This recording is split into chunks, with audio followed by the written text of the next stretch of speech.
Hello అండి, నమస్తే. Welcome to కల్పన వంటశాల.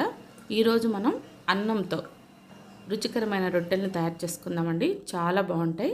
నేను ఇంతకుముందు రాగి రొట్టెలు చేశానండి. అవి బాగా నచ్చాయి వ్యూవర్స్ అందరికీ. ఈ రోజుకి 1.6 మిలియన్ పోతున్నాయి రాగి రొట్టెల్ని. అలాగే ఈ రొట్టెలను కూడా తప్పకుండా చూసేయండి. అన్నం రొట్టెలు చాలా చాలా బాగుంటాయి. మిగిలిన అన్నమైనా పర్వాలేదు, లేదా అప్పటికప్పుడు అన్నం వండుకొని చల్లార్చుకొనైనా ఈ రొట్టెలను తయారు చేసుకోవచ్చండి. ఇందులో మనం 2 పెద్ద ఉల్లిపాయలు తీసుకొని సన్నగా ముక్కలు కట్ చేసి వేసేసుకోవాలి. కారానికి సరిపడా 4 పచ్చిమిరపకాయలు చిన్న చిన్నగా కట్ చేసి వేసుకోవాలి.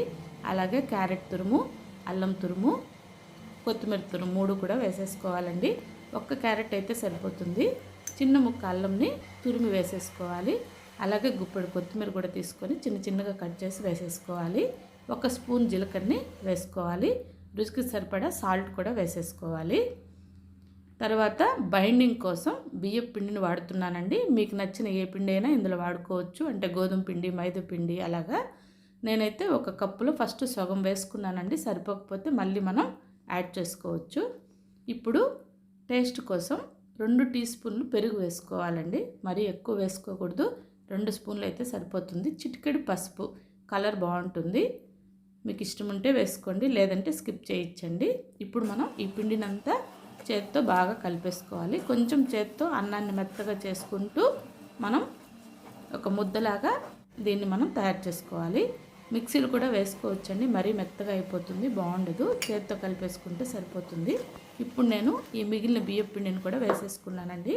వేసేసుకొని చేత్తో మెత్తగా ప్రెస్ చేసుకుంటూ ఒక ముద్దలాగా మనం ఈ అన్నాన్ని తయారు చేసుకోవాలి. ఈ టైంలోనే కొద్దిగా రుచి చూసి ఉప్పు సరిపోకపోతే కొద్దిగా ఉప్పు. ఈ పిండి మనం చేత్తో ముద్ద చేసుకునేటప్పుడు అంటుకుంటూ ఉంటుంది కదండి, దానికోసం మనం 1 స్పూను ఆయిల్ వేసుకొని తర్వాత మనం ఒక ముద్దలాగా తయారు చేసుకుంటే చేతికి అతుక్కోకుండా ఉంటుంది. మళ్ళీ మనం ఎటువంటి నూనె వేయమండి. ఇప్పుడు వేసిన ఈ టీ స్పూను నూనె మాత్రమే అండి. అన్ని రొట్టెల్ని మనం నూనె లేకుండానే కాల్చేసుకుంటాము. ఇప్పుడు మనం కలుపుకున్న పిండిలో నుండి మన రొట్టె సైజుని బట్టి ఒక ముద్ద తీసుకొని పాలిథిన్ కవర్ మీద నూనె స్ప్రెడ్ చేసి కానీ, లేదంటే అరిటాకు మీద కానీ మనం రొట్టెని తట్టుకున్న తర్వాత కాలుతున్న పెనం మీద ఈ రొట్టెని వేసేసుకొని 2 వైపులా ఎర్రగా కాల్చేసుకోవాలండి. నూనె లేకుండానే మనం దీన్ని కరకరలాడుతూ కాల్చుకోవాలి. అదే నూనె వేస్తే మెత్తగా అయిపోతుంది. మీ ఇష్టం అండి, ఎలా అయినా మనం ఈ రొట్టెలను కాల్చుకోవచ్చు. ఈ విధంగానే మనం తయారు చేసుకున్న పిండిని అంతా కూడా సమానమైన భాగాలుగా తీసుకొని రొట్టెల్ని ఒత్తుకుంటూ అన్ని రొట్టెల్ని కాల్చేసుకోవాలి. ఒక రొట్టె కాలిన తర్వాత రెండో రొట్టె తట్టి పెట్టుకోవాలి.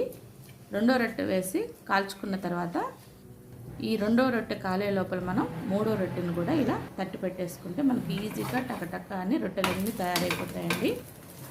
ఒక్కోసారి మన ఇంట్లో అన్నం మిగిలిపోతూ ఉంటుందండి. మిగిలిన అన్నం తినమంటే ఎవ్వరూ నాకొద్దు అంటారు. అలాంటి టైంలో అదే అన్నంతో ఇలాంటి రొట్టెలు చేసి ఇచ్చేస్తే ఇంకా కావాలని తింటారండి. మిగతా వంటలు కూడా చూసేయండి. మరో టేస్టీ రెసిపీతో మళ్ళీ కలుద్దాం. Thank you for watching. Bye అండి.